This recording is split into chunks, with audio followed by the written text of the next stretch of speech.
Nice. All right. Yeah. All right. Whenever you guys are ready, your thumbs up. 3, 2, 1, go. Okay. Ready? I'm ready. Okay. Hey friends, thanks for joining us for Unscripted on 13 Plus. I'm Anna Orsini. And I'm Carson Courier, and we have been at the University of Arizona campus for this big first day of school since 4 o'clock this morning. Since 4 o'clock, and it's been great. Honestly, it's been really exciting to see students starting school. I miss it. I wish really I was going miss to my it. first day of college. I know. We just went to the campus store during our break, and we were walking through campus store, a.k.a. the old bookstore. And it looks awesome. I have all the memories. I saw kids buying like pencils and like notebooks and like what I wouldn't give. So for all the first day of school students out there, enjoy it because it goes by and then you have to go to the real world. Exactly. And it's not as fun. I promise you that. I promise No, you that. but you will always be a wildcat. Hear it from me. Absolutely. Yes. Bear down. Bear down. All right. Bear down. Speaking of bear down, let's go ahead and toss it on over to 13 News reporter Jack Cooper. He got to sit down with our head football coach, Brent Brennan. Jack Cooper here at the University of Arizona, joined by head football coach Brent Brennan. Thanks so much for joining us today. This is your first official game week as a head coach of the football team. What are your nerves like right now? How are you feeling? Oh, I feel great. I think one of the reasons you do it is because you love it. And, nerves is just excitement turned upside down, man. So this team's ready to play. We're excited. We're looking forward to it. We're going to have a great crowd here on Saturday. We can't wait. What's it been like since you were hired a couple months ago, coming here, getting a lot of the team to actually stay here? I guess what's that been like, and again, ready to get started? Well, I've said it multiple times, but I think these players chose to stay because they love the University of Arizona, they love Tucson, and they love each other. And I think it didn't have anything to do with me; it had everything to do with them, which is a great foundation for our team. They're committed and connected, and they want to be here and play for the Wildcats. So let's go. Awesome. And then the first year in the Big 12, really maybe any games you're looking forward to, anything that's, you're not new to the University of Arizona. You've been here before, but really anything you're looking forward to, excited about? I'm looking forward to this game, and I think that's where we're going to operate as a football program. We're going to worry about one game at a time, and that's it. And all we're worried about right now is getting ready for New Mexico. Awesome. Well, thank you so much for joining me today. For now, reporting at the University of Arizona, I'm Jack Cooper. Back to you.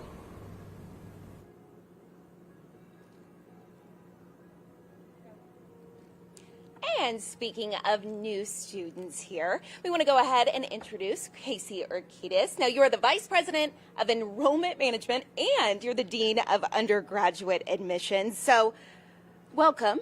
Thank you for being here. Thanks for having me. This year, we're told it is the largest, most diverse class ever. How important is that to the university? Well, it's outstanding to have so many students want to be Wildcats, and so we are out there recruiting year-round, and students are telling us they want to be here. So it's great to feel that recognition and know that students are following this amazing academics and opportunities that they have to be Wildcats. A diverse population is so important because we want our students to learn from one another and to really learn diverse perspectives and understand what students have gone through in different parts of the country or the world. So it's a great opportunity to have a large class, but also to have that diverse perspective. Now, I know for both me and Carson, Colorado, Illinois, it is definitely a destination school for kids in both of those states, but you guys welcomed a record number of in-state students this year. How important is that for you guys?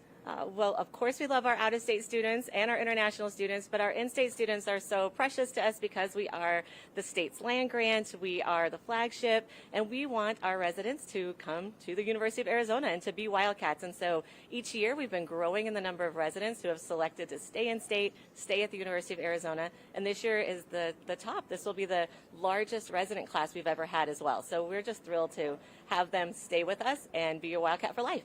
Now, one thing that I know Anna and I thought was really impressive, so the average GPA for the incoming class was 3.49. How does that compare to years past? Is that pretty average or is that high? I thought it was pretty high. I thought it was high too. Great, yeah. Well, in the last few years, it's been moving up, so it's pretty close to that. But I think the important thing is that sometimes folks don't realize is that is just the academic GPA. That is not electives or anything like that. That's just the core academic courses that students took. And so, yeah, close to a 3.5 is pretty outstanding, and we're proud of that and look forward to our students being part of the classroom, but also part of all the other things that they get to do here. Now, were there any initiatives ahead of this school year to attract more students to the University of Arizona this year? We are out there doing so many things. We do coffee shop meetings and just sit down with families. We really try to personalize the large institution that we are because students can find their niche once they're here.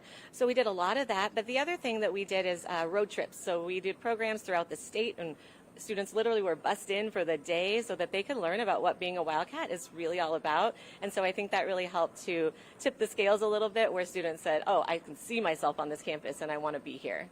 Absolutely. Anything else that you want to mention or talk about this incoming class or just the school year ahead? It is just such a great class. We had Destination Arizona this weekend, and the whole McHale was filled with students learning how to do all the traditions and the dances and all those kinds of things, and literally had just so much excitement to be here on this campus. And so we're off to a great start, and we can't wait to have them be Wildcats for life and graduate from here in 4 years. Awesome. Thank you so much. Yeah, thank you. Of course, Mallory, the reason that people come to the University of Arizona is the weather. I mean, how can you beat this? The gorgeous so conditions nice out there. A little bit on the warm side, though, for kids having a class today. What can we expect for our week ahead? Yeah, of course, lots of sunshine out there this morning. Temperatures are heating up quickly. So we did start off with a morning low of 77. Already up into the 80s, 90 degrees possible by 10 a.m., mid-90s by noon, triple-digit heat this afternoon with some isolated storms possible, but coverage should be fairly low today. So best chance will be to the south and east of the Tucson metro area. Otherwise, your chances for rain here, 20% today, increasing for Tuesday and Wednesday, 40 to 50%, and then we will have a drying trend that moves back in Thursday through the weekend, making those storm chances a bit more isolated in nature. Now, your satellite and radar this morning, lots of sun you can see in Pima, Pinal, Santa Cruz counties, more cloud cover off to the east in Graham, Greenlee, and Cochise counties, and then a little bit of radar return activity down to the southeast, so maybe a few spotty showers or a couple sprinkles closer to the New Mexico border, but many of us starting off on a dry note. Here's a big picture view of the water vapor satellite. Anytime you have those oranges or tans, that's drier air in place. And where you're seeing those whites or maybe some greens, that's how you know you have more moisture in the air. So you can tell that dry air has been moving in from the west and northwest, and that will kind of keep storm chances more isolated in nature once again for your Monday. Temperature-wise, we're up to 85 degrees in Tucson, 88 in Marana, low 90s for Sells, Casa Grande up to Phoenix, Gila Bend, 94 in Ajo. A little bit cooler in Cochise County with temperatures in the upper 60s for Bisbee, 70s for Douglas, Portal, Sierra Vista, 83 in Nogales. And your forecast highs for the rest of the week, we have triple digits today and Friday, so kind of bookending the week, and then in between, mid to upper 90s, Tuesday, Wednesday, and Thursday. Your hour-by-hour forecast for today, once again, sunshine to the west, more cloud cover to the east. Isolated storms possible during the heat of the afternoon and into the evening. Best coverage likely to the south and east of Tucson, but will hold at least that stray chance throughout the day. Quieter overnight, and then a better storm chance for tomorrow and Wednesday. And here's that first alert 7-day forecast here. So temperatures cool off by a couple of degrees Tuesday, Wednesday, and Thursday, but we're still talking 90s, of course. And then we have that drying trend moving back in for the end of the work week and into the weekend with triple-digit heat, stray storm possible, but looking good for the football game Saturday evening, so that's some good news. Of course, a bit warm for tailgating. That's to be expected in August and September. Overnight lows will fall into the mid-70s. So, yeah, plenty of sunshine for the first day of classes for the U of A, and with that forecast, I'm going to send things back out to you all, Anna and Carson. And of all the people that we've heard from today, so many people have been so impressive, making such a difference here at the University of Arizona and honestly globally. And one of those people is Marsha Ricci here with us today. All the pictures that people see from the James Webb Telescope, you are the person behind those pictures. How did you become that person in the first place? Well, when you want to build an instrument for NASA, like a camera for James Webb, they have a competition. So I gathered up a team. We wrote a proposal. We got selected, and then it was a long process to design, build, test, and then actually help engineer exactly how we used it on orbit. So we won a competition.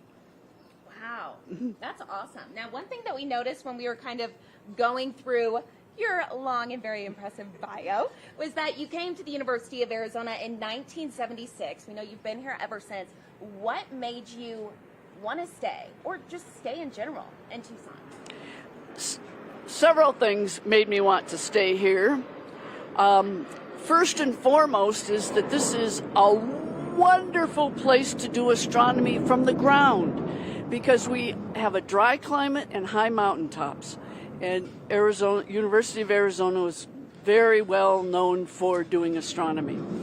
It's also a nice place to live. I like the university. I like the city of Tucson.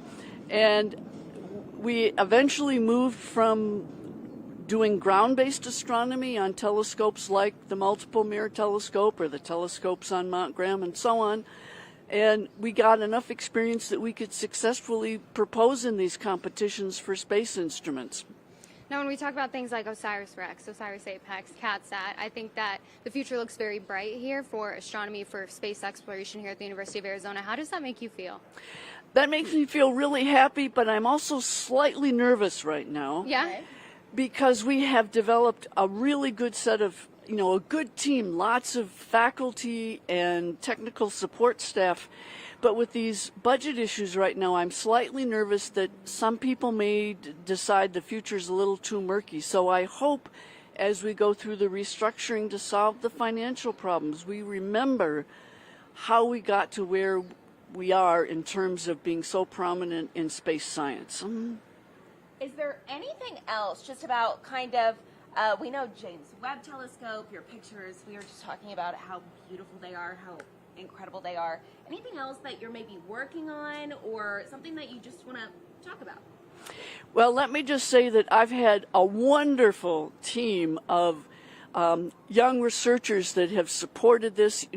Part of my team has now not only broken the old Hubble Space Telescope distant galaxy record, and then we broke it again this spring, and that's because my team is just so super good. I just love them. Well, what's next for the future? Any big plans this year? Well, I just got back from some fabulous trips, but the rest of this year I'm going to be co-associate department head while our regular one is on sabbatical. So I'm going to be spending more of my time helping run the astronomy department. Okay, well, they're very lucky to have you. Absolutely. Thank you so much. You're welcome. Yeah, thank you for being here today. And of course, thank you to all of you who joined us all this morning here on both 13 Plus and on 13 News and 13 News on Fox 11. We appreciate it. It was a great morning here at the University of Arizona. It was a great morning. A lot of stuff going on. Yeah. This is just the beginning, though. First day of school. First day of school, first football game this weekend. I'm so excited. Yeah, I know you. I know you are. So excited. So thanks again for joining us. We'll see you back tomorrow for a regular episode of Unscripted on 13 Plus. Have a great rest of your Monday and happy first day.